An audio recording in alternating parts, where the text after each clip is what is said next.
All right, Lions fans, let's talk. I want to talk on. I want to talk about Jeff Okudah for a second, and uh, I guess bring some little justification with his selection, where he was picked in the draft, and where he was picked at in the draft, and of course, also bring a comparison to validate my case. But first, I want to talk about like the variations of different types of players. You know, some players are what you would call polished. They come in day one and they're ready to go. They hit the ground running. They It's not about skill per se. It's more so about will with them and their willpower. It's like their talent. You may get a person like uh I guess you could say willpower, determination, all that. Put that all in the same boat. You got guys like Reggie White, Lawrence Taylor, um, that comes to mind off the bat. They just have willpower, and then you have guys that they could just do certain things very well. I mean, extremely well. They can get a recognition for it. Um, and then you have guys who are quick studies. They can accumulate a lot of information and it can perfect their craft. Then you have those we call freak of natures, where they just really can just they just really rare, such as like a Calvin Johnson, where you can't really teach what he does. It's like one of a kind type deal. It's either you're gonna do above what he did, or you're gonna do below what he did. And I'm talking about terms of size, terms of speed, terms of power. Uh, that's like the LeBron S type deal. Calvin Johnson, LeBron S. That's something you really can't muster it up to develop. It just that's God given. That's by itself. But talking about Jeff Okudah, he put me in the mind of someone who is not Calvin Johnson, LeBron esque, or he's not like a wielded player like a Michael Jordan or a Lawrence Taylor. It is nothing Lawrence Taylor, Reggie White. There's nothing you can do with them to stop them. They just have a willpower that is just above everybody else. And then you have those guys that actually have talent, and they know how to use their talent. And the best way to get, you get guys like Charles Barkley, for example.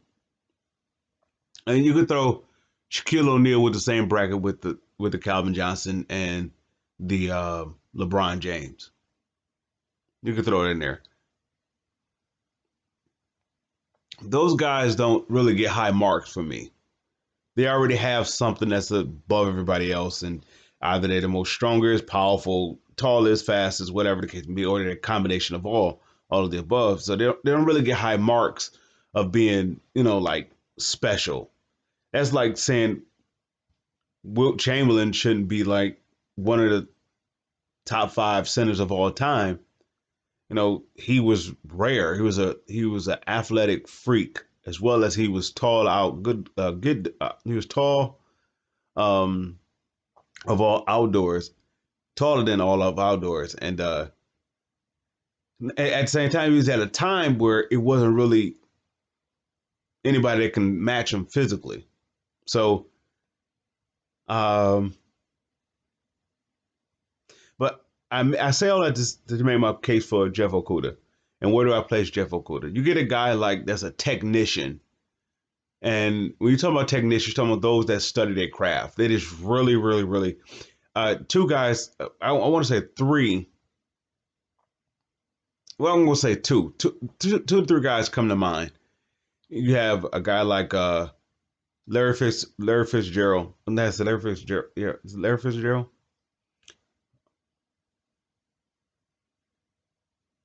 Is it Fitzgerald or Fitzpatrick? I'm getting confused with the quarterback and the receiver. Okay, it's Larry Fitzgerald, I believe. Is it Fitzgerald? The receiver. I'm lost. Forgive me.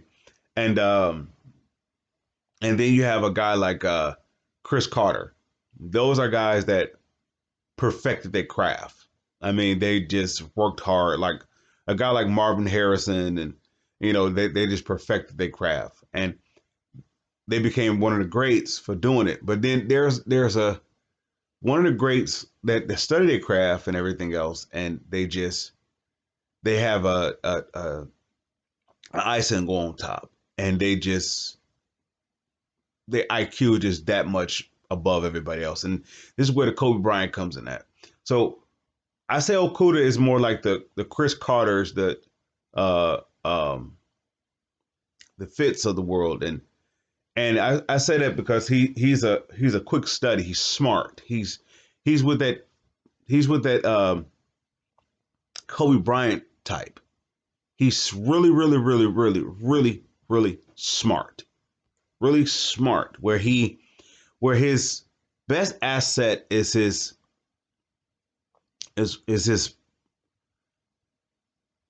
I want to say his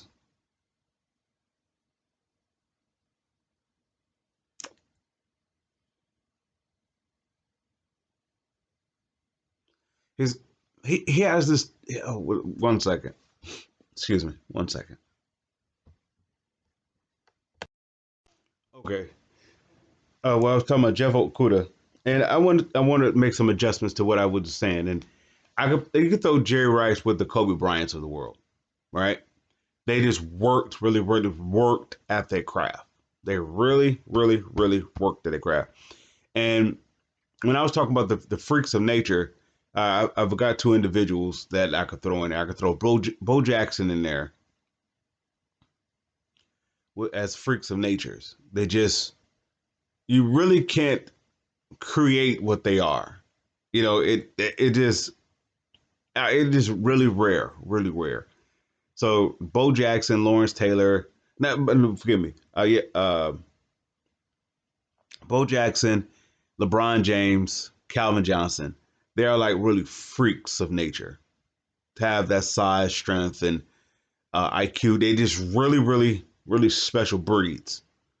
So those kind of guys get like passes, even though they shouldn't. And you could throw Will Chamberlain with that too as well. So Jeff Okudah is like he potentially can be a Jerry Rice, Kobe Bryant esque type player, and you could throw Rod Woodson in with that group with them too. But I say the reason why I say that is because he studies. Now some people say, well, his for him to be considered a good corner or the best corner coming out of Ohio State when he did is because he had a good front four or a good front seven or whatever the case may be. Okay, all right. Then some guys like Deion Sanders is just you throw Deion Sanders as one of those freaking natures too with the Bo Jacksons and stuff. That was the second guy who I was thinking about. Bo Jackson, Deion Sanders, Calvin Johnson, uh, Megatron, and you can even throw a Randy Moss in there. And people say they study too. I'm like, yeah, studying them for them is a bonus. Because what they already have is already above most people at their rightful position. So Jeff Okudah is not one of those. He's he's on that same level of a Darius Slay. He has to work hard at his craft. He has, don't get me wrong, he has some special qualities, that other players may not have. And that is God given type deal. But they don't sit above him actually having to study. If he go into the film room and really get devoted into his craft, really, really, really get plugged in, his career can turn out to be like a between a Rod Woodson and a Kobe Bryant. Rod Woodson really wasn't a cornerback coming out. I think he was not a safety. I think he was a linebacker or a safety. I'm not sure, but I guess he had a couple games. According to his statement that he made, he said no. I think he was talking to Deion Sanders about it. It was a round table of Deion Sanders, Daryl Reeves, Daryl Green, Ronnie Lott, Charles Woodson, and I believe it was Rod Woodson. And it was doing the the season of the hundreds. I think it was one of those 100 episodes. So they were celebrating 100 years episodes. And he was talking about his game. He said he really didn't come in playing corner, because he didn't think he could play the position until it was something that happened that he was used to playing. I think a different position. I don't know if it uh, was it safety or was it slot? It was something, and then something happened where it just clicked that he can play it, and then that's when he took off. So Jeff Okudah is like that type. All he needs is just a little polishing. Some guys come in the league that's polished, and those are like freaks of nature. They are special breeds. There's nothing you can do about them. You can't teach what they have.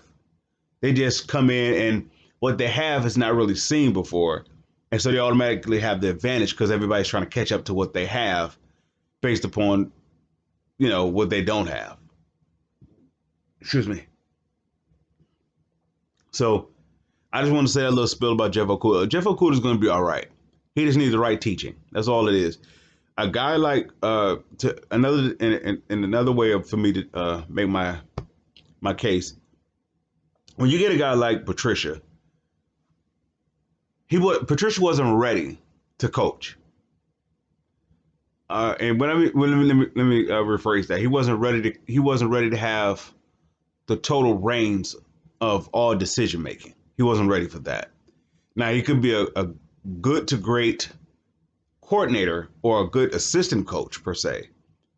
Maybe he could probably be even better of a head coach now because he'd probably be more as a person, more evolved. But when he got the position in Detroit, he wasn't ready for all the responsibility that comes with coaching, and that's what gives him a bad mark on coaching, particularly being with Detroit. Now, why do I say that? I say that because if any talent that you would have brought in here on the defense side of the ball that was not ready to go, I mean, they have that Lawrence Taylor, just get out of my way and let me play type mentality. Lawrence Taylor is a guy that you couldn't coach per se. You got to let him run loose. You got to let him do what he does. I think Wilbert Marshall was another guy like that. There was a Dexter Stanley. Not Wilbur Marshall, Dexter Stanley, I think that's what it was. Those guys that they just couldn't, on a chalkboard, that's not their game. They couldn't figure it out. But in terms of just looking at what's ahead of them, what's in front of them, they could figure it out like that. So Jeff Okudah is like the opposite. If you see it on a chalkboard, he can figure it out. Patricia's not a chalkboard guy. So Bill Belichick is a chalkboard guy. Some guys can fit good in that classroom. Tom Brady's a chalkboard guy. So any player that they would have brought, any rookie defensive player they would have brought into the Lions, they wouldn't have had any kind of success based upon the undevelopment of Patricia. They would not have succeeded. It doesn't matter who they would have gotten. And Patricia needed leaders. He needed guys that, what I mean by leaders, those are guys that they are polished. You don't have to,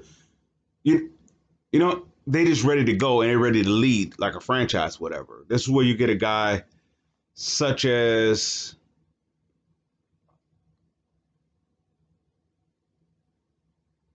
I don't know, a Peyton Manning-ish. That's a guy that comes to mind. He's already polished when he came to Indianapolis. When he came to Indianapolis, Peyton Manning was already polished. When he was just perfecting his craft. He was already polished. There was nobody coming out that draft that was polished coming out, particularly where they was picking at number 3. Nobody was polished. On the defense side of the ball, that is. Everybody would have needed some tutelage or put in the right position or have the right pieces around them to succeed. And Patricia wasn't the type of coach to have that had a top 10 type of talent. I mean, that type of talent as a top 10 pick. He wasn't ready for that. So what I'm saying is that Jeff Okudah is going to be nice. He's going to be all right. He's going to be all right. People say, oh, well, I hope so. That's kind of a tough place to be with the hoping thing. You got to sort of like, you just got to see it. Just go do his film study of his first year. And you could say that, well, he would just beat a lot of time. No, Okudah was out of place. Out of place or out of position a lot of times. What I mean by that is he's a guy that, okay, in Ohio State, he didn't have to, how can I say it? He was Matt Patricia. What I mean by that, Matt Patricia on a veteran team is a good to great coach. A group of players that you don't have to tell too much. They already know what to do. They can see it on the board and they can execute it. He's good to great with those type of players. I equate that to being the same thing with Okudah. If you have the guys in front of him that knows what they got to do, it's easy for him to do his job. He's like I don't want to say like he's a guy that has to be put in the right position to succeed, but I believe that he is. Some guys that they can just thrive no matter what system, no matter what place you put them or any kind of frame of the game, the spotlight is on, they just thrive in that moment. They're just ready to go. That's what I would call gamers. No matter if they got players in front of them that could play, anybody could do their other position. They're just ready to go. Those are rare breeds. Michael Jordan is not one of those type of guys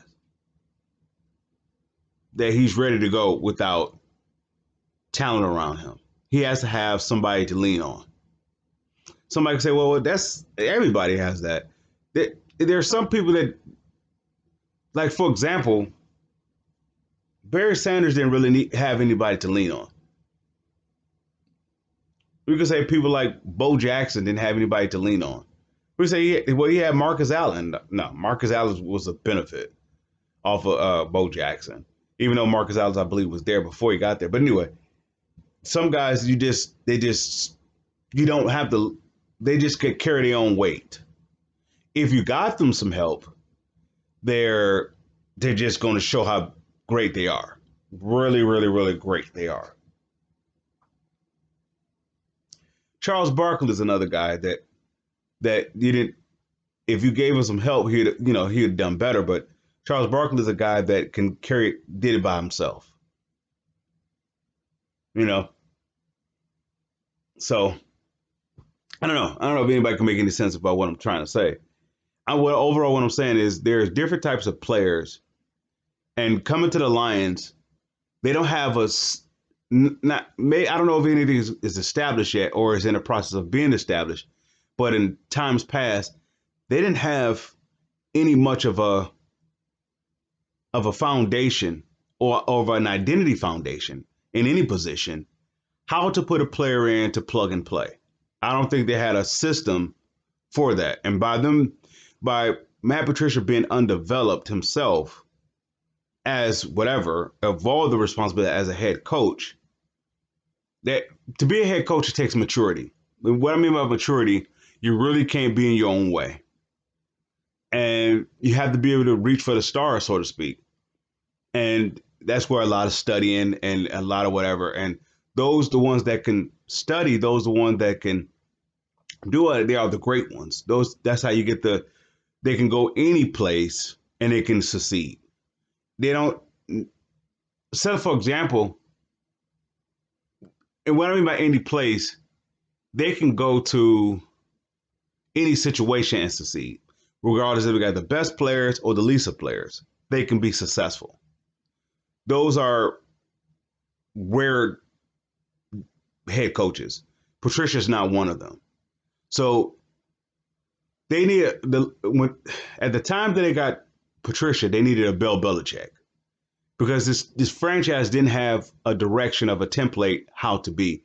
Bill Belichick is so well rounded in what he knows that he can't help but succeed where he goes. So, and as more he knows, the better he gets, and the more they, of course, you get complimentary pieces to do what you need to be done, you can get it done. So, but that's all I want to say about the Jeff Okudah. Jeff Okudah is going to be fine. Just look at his tape and look how he won't his game tape won't blow your mind per se in highlights. And what I mean by highlights is where he's polished. Jeff Okudah is not polished. He just excelled at doing his job. What I mean by that, he excelled by doing his job that he didn't have to worry about the linebacker doing their job or the defensive line doing their job. He just had to do his job because that's the kind of position that he was put in based upon what was in front of him. Then you have some guys that don't have all that and they have to do their job. So you got to put Jeff Okudah in that type of situation and he would thrive. He'll justify that number 3 pick. And I made this, and I'm going to close out with this, and I made this comparison to him with Kobe Bryant. Kobe Bryant was picked number 8 overall in that draft. Now you're talking about when that draft had Allen Iverson, Ray Allen, Stephon Marbury, Steve Nash was in that draft, I believe. All right, AI was probably the exception out of all of them. He had, I believe, his heart was going to will him to do a lot of different things that a lot of players in that draft weren't going to be able to do. I believe Steve Nash is like what I'm talking about with Jeff Okudah. He's a guy who worked and worked and worked at his craft. He's like a John Stockton type. They had to work at it. You got some guys that's really they just kind of like, we call them special, and they just come in and they're pretty much polished. But there's some guys that worked at their craft. And I believe Jeff Okudah is that type of comparison to a Kobe Bryant. And making my point about Kobe was drafted over 8th overall, but when he went to the Lakers, he was sitting behind Eddie Jones. He didn't really start to thrive. His first year, he was disastrous as a rookie. I think he averaged like 8 points. Now, there's no one that can say that he's going to be great other than a person who have been around the block and seen a lot of things, such as like a Jerry West. He saw inside him. He saw some talent on the court, but he saw inside him the will there's just a burning desire to get better. And he saw that. So he made a couple trades, and I think he traded Lottie Divac and whatever to get him. And so the rest is history with Kobe Bryant. He became a technician. He studied, he practiced, he studied. He was so obsessed of getting better that he became one of the best basketball players to play it. So Jeff Okudah potentially can be can be like Kobe Bryant. I said that because Kobe Bryant, there's no way people saw that Kobe Bryant being a top 5 or top 10 player, in that category of greatest of all time kind of talk when he came in as a rookie and you didn't see it. Same thing with Jerry Rice. Jerry Rice rookie year. Matter of fact, I want to put that in line with Jerry Rice with the Kobe Bryant. I think I said that. Kobe Bryant, Jerry Rice. Jerry Rice's first year as a receiver, even though he was drafted, I think 14th or 17th overall, he was terrible. Jerry Rice is my guy. He is greatest athlete of all time. He's my favorite by far. But his first year, he was terrible. What Jerry Rice was known for, coming out of, I believe, Mississippi Valley State, what he was known for was not his takeoff speed, is that once he catch it, you're not catching him. He learned that by chasing horses. But he wasn't going to wow you with his 40. But once he caught that ball, you was not going to catch him. Jerry Rice was a situational player. What I mean by that is that his best qualities came by how he was raised. He had to chase horses. So you had to put him in those type of positions for him to thrive. You put him in that quick slant, boom, catch the ball. We got that open gap. He's gone. You're not catching him. Or if he gets you off the line, you don't bump him. Or he can, if you learn how to get past the bump and he get past you and he got a step on you, you're not catching him if you catch that ball. If he got that step over you, this is what makes the Deion Sanders and Jerry Rice battle so what they were. Because Deion Sanders was like the opposite of Jerry Rice. Deion Sanders was like a freak of nature. Deion Sanders, Bo Jackson, Wilt Chamberlain, I guess you could say Shaquille O'Neal's. They're like freak of natures. You know, there's not really much you can do with them. The only way you can beat them is them beating themselves, unless you do it collectively as a team. That's the only way you're going to beat those type of guys. You got to do it collectively as a team. Those guys are just freak of natures. So what Deion Sanders would do with Jerry Rice, he had to study him. Because Jerry Rice was a guy that he wanted to beat you off the line to get past you, because once he got a step on you, he got the ball. But Deion Sanders is a guy that if you beat him off the line, he's so quick to get back in recovery.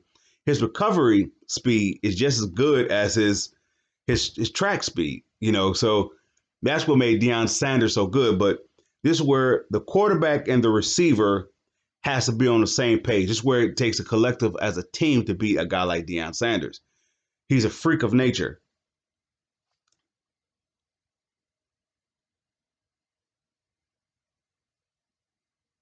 You can throw LeBron James in that class too. A freak of nature that it takes a team to beat him. So, with that being said, I'm gonna close out with that with the Jerry Rice comparison. Jerry Rice and Kobe Bryant comparison to Okudah. They was picked high in a draft, but their first year they didn't show anything. If he stick to it, if he stick to his game plan, if right now, let's say like, for example, if he's right now all about him, if he's not in the film room, if he's not just working out, of course you get the guys that could throw the media tape out there so that everybody can get the for like, I don't want to say clickbait, but it's for people to see what they're doing in the off season, they training. None of that matters. If he's like what Jerry Rice would do at this first year, in his first year, he really stunk it up. He dropped a lot of balls. He didn't justify the 14th overall pick, I believe. He didn't justify that. So he just practiced. I think they had I don't know if the machine is called the juggler machine, where it throws out the balls or whatever. He was just catching. And then he would work out with Joe Montana, catching. Work out with the quarterback coaching, quarterback with the receiver coaching, catching. So he was constantly, he wasn't just studying film. He was working on what he can do better. If Jeff Okudah is doing that now, what he can do better, not what film study is based upon how to stop your opponent, how to study your opponent to beat them at what they can do. But to perfect what you can do, that's all on you. And that's where I made the comparison between Okudah and Matt Patricia. Matt Patricia wasn't a guy wasn't going to perfect himself. He didn't think he was the problem. So he's the type of guy that the guy has to have all the pieces around him that fits, not just his type of guys. He has to have a leadership guy, so he don't have to lead. He is a guy that has the name on the package, but he's not the guy that's fit to lead. If you got a group of guys that would listen to him, and if you have a leader out of the group, Matt Patricia will excel as a coach, as a guarantee. But if you don't have one leader on that he's coaching, and he'll have a group of guys, say like for example, when he coached the collegiate game, I don't know what game it was. I don't know if that was the senior game, senior bowl. I don't know what he coached when he was with the Lions, and they won the game. And then somebody said, well, he's probably a good coordinator. It's not that he's a good coordinator. He's a good situational coach. He's not a Bill Belichick. He'd been around Bill Belichick that he thought some of all what he saw and observed, he thought that he can put that to whatever. But Bill Belichick can't put what he knows to every situation until he has the right place. He can't. In other words, Bill Belichick can't have the same success that he had in New England any place else unless he has the right components. You're talking about he had Ty Law, Laurie Malore, he had Willie McGinnis, he had Tom Brady, he had Darrelle Revis, he had Randy Moss, he had a nice, good class of people that enabled him to be great. And what I mean by that, he had a lot of good leaders that you had a lot of polished guys that could take something off the chalkboard and they could just put it to the field. So that eased up his work. Matt Patricia probably thought that he didn't have to do that. Maybe did. Maybe thought that maybe that didn't come to mind or not. But he needed that for him to thrive here in Detroit. And Detroit had no leaders on this team. When he inherited the team, his best defensive player was who? What between Ziggy and Darius Slay? That's your best two defensive players? And your offensive players, who's your best guy? What? Matthew Stafford? Somebody say, well, he brought in Trey Flowers. He brought in Trey Flowers the next year. And by that time, it was too late. The damage was already done. If he'd had Trey Flowers his first year, he'd have been far more successful than he would have been without him. So what I'm saying is he needs this type of guys. And this type of guys is just not guys he coached, or that he brought in. Those are not his type of guys. His type of guys that makes him succeed. Some guys need to be helped to do their job. And I believe Jeff Okudah is in that class that he needs to be helped. Then you got a guy like Jerry Rice and a guy like Kobe Bryant. They don't need to be helped. They just need to work at their craft because they was obsessed of getting better. If Okudah becomes obsessed, I put this out here. If Okudah becomes obsessed of getting better, such as Kobe Bryant and Jerry Rice was, he would not only justify that position as a corner, he would become one of the greatest corners to ever play. If you become obsessed, that's something you can't teach. That's something that's willpower. And if he has it, you will see a huge leap from year one to year two. And people will say that's coaching. No, that's him. That's him putting in a lot of work. With that being said, Lions fans, that's my take on Jeff Okudah. I salute.